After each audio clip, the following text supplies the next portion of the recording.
In this video, we'll look at the new Jobs feature for PowerShell Pro Tools for Visual Studio Code. On the left-hand side here, inside the PowerShell Pro Tools activity pane, you'll see a new Jobs section here. And what that refers to is any PowerShell job that you may have run or are running. And there's a couple different types of jobs. There's local and remote jobs as well as thread jobs. So if I just start a job and this job doesn't really do anything, I just execute that. You can see that this background job is running. If I click the refresh button here, you're going to see that we have job number 2, which was a background job, and it completed on localhost. You have a couple things that you can do with this job after it's completed.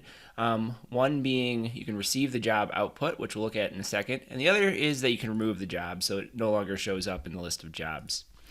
So let's actually run a job that does something. I'm just going to call get service. And if we refresh this now, you'll see that get service has completed, and what we can do is we can actually click this receive button, and it's going to receive the output from that job directly in the terminal down here.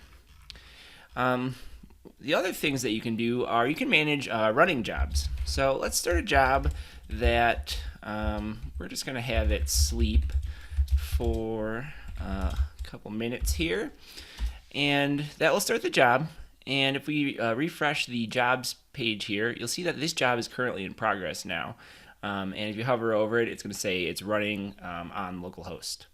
So you have a couple options when a job is running. One is you can debug a job, which we'll call debug job, to attach that job and attach the debugger.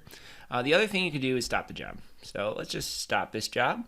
And now you can see that the job was stopped on localhost. In addition to kind of standard local and remote jobs, you can also use things like thread job. So the thread job module will actually create run spaces in the background rather than creating separate PowerShell processes.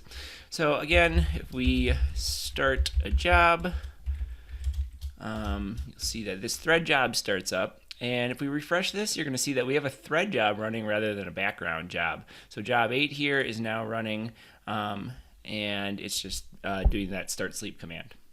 So in this video, we looked at the new Jobs feature of PowerShell Pro Tools for Visual Studio Code.